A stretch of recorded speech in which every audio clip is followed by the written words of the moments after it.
Welcome viewers, আশা করি সকলে ভালো আছেন। আলহামদুলিল্লাহ, আমি আল্লাহর রহমতে ভালো আছি।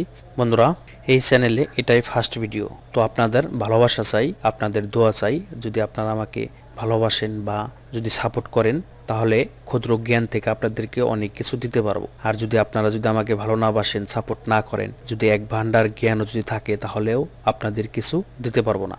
তাই বলছি বন্ধুরা, আমার চ্যানেলটি সাবস্ক্রাইব করবেন এবং পাশে থাকা বেল আইকনটি বাজিয়ে দিবেন।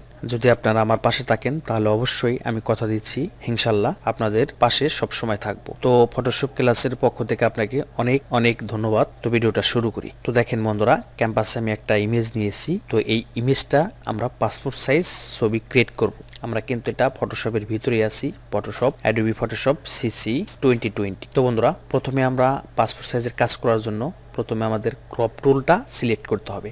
এখানে দেখেন ক্রপ টুল আছে, ক্রপ টুল সিলেক্ট করে এবং এই পাশে আপনি দেখবেন এখানে অনেক ডিফল্ট অবস্থায় এগুলো সিলেকশন করা থাকে। আপনি জাস্ট কি করবেন, WXHX রেজলিউশন এখানে ক্লিক করে দিবেন। দেওয়ার পর এখানে পাসপোর্ট সাইজের আমরা মাপ নিব। তো এখানে আমরা করে দেব হলো 4 cm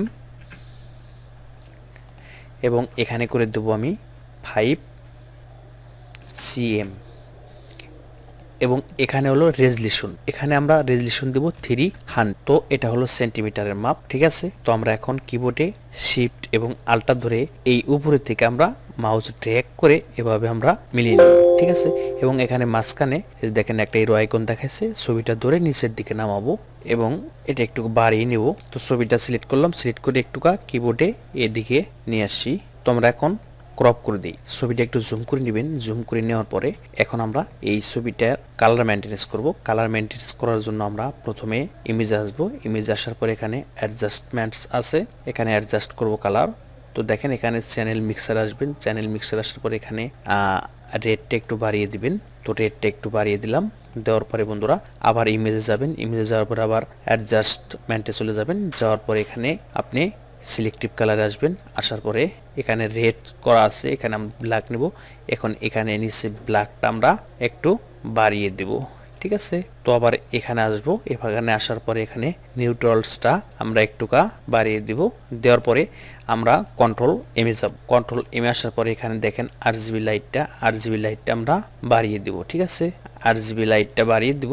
বাড়িয়ে দেওয়ার পরে আমরা এখানে ব্লো আছে, ব্লোটা একটু বাড়িয়ে দিব। এখন ওকে করে দেব। ওকে করে দেওয়ার পরে আমরা বন্ধুরা আবার ইমেজে যাব। ইমেজে যাওয়ার পরে আবার সিলেক্টিভ কালার আসবো। আসার পর এখানে রেড করা আছে, এখানে এওলো দেব।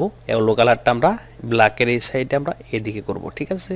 এখন ওকে করে দিলাম। ওকে করে দেওয়ার পরে এখন আমরা ইমেজটা, এখানে কিছু স্পট আছে, তো স্পটগুলো ক্লিয়ার করি। তো এখানে ক্লোন টুল দাও করা যাবে এবং কি কয়েকটি টুল দাও করা যাবে। তো আমি এখানে প্যাচ টুলটা নিতেছি। তো এটাতে আমরা কাজটা করব। এখানে এখন স্পটের জায়গা ধরে আমাদের ক্লিয়ার জায়গায় নিয়ে ছাড়বো। এই যে স্পটটা আছে, এই স্পটটা আমরা পেঁচে ধরবো। এভাবে ধরে আমরা ক্লিয়ার জায়গায় নিয়ে যাব। তো যেখানে যেখানে স্পট আছে সেখান থেকে আপনি ক্লিয়ার জায়গায় নিয়ে যাবেন। এবং দেখেন বন্ধুরা, চোখের এই সাইডে স্পট আছে। আর বন্ধুরা, ফটোটা হলো মোবাইলের দেখে আপনার রেজলিউশন কম। মোবাইলের না হলে যদি ক্যামেরার হতো তাহলে অনেক রেজলিউশন থাকতো, ছবিটা দেখতে অনেক সুন্দর হতো। তো জুম আমরা আউট করে দিই। জুম আউট করে দেওয়ার পরে আমরা এই ফটোটা এখন ব্লার করব, মানে একটু ফিনিশিং দেব। এখানে ফিল্টার আসবো, ফিল্টার আসার পরে ব্লার আসবো। ব্লার আসার পরে বন্ধুরা এখানে যে গয়সেইন ব্লার আছে এখানে আসবো। এখানে দেখুন রেডিউসটা আপনি 0.5 বা 0.6 বা 0.7 এরকম রাখবেন। তো আমরা ওকে করে দিই। ওকে করে দেওয়ার পরে এখন তো আমাদের ব্যাকগ্রাউন্ড চেঞ্জ করতে হবে। ব্যাকগ্রাউন্ড চেঞ্জ করার জন্য আমরা এখানে যাব, সিলেক্টে যাব। সিলেক্ট আসার পরে এখানে সাবজেক্টে যাব। সাবজেক্টে আসার পরে একটু এখানে ওয়েট করব। একটু ওয়েট করার পরে এখানে দেখেন এই যে লেয়ারের এই পাশে দেখেন মাস্ক করা আছে, অ্যাড এ মাস্ক, এখানে মাস্ক করে দেন। বন্ধুরা দেখুন আমাদের কিন্তু ব্যাকগ্রাউন্ডটা কি হলো, ব্যাকগ্রাউন্ডটা কিন্তু রিমুভ হয়ে গেছে। এই যে লেয়ার করছি, লেয়ার মাস্ক করছি, এই মাস্কে ক্লিক করি। ক্লিক করে দেওয়ার পরে দেখুন এই যে এখানে new layer, create a new layer, এখানে একটা ক্লিক দেন। ক্লিক দেওয়ার পরে এখানে একটা নতুন একটা লেয়ার তৈরি হলো।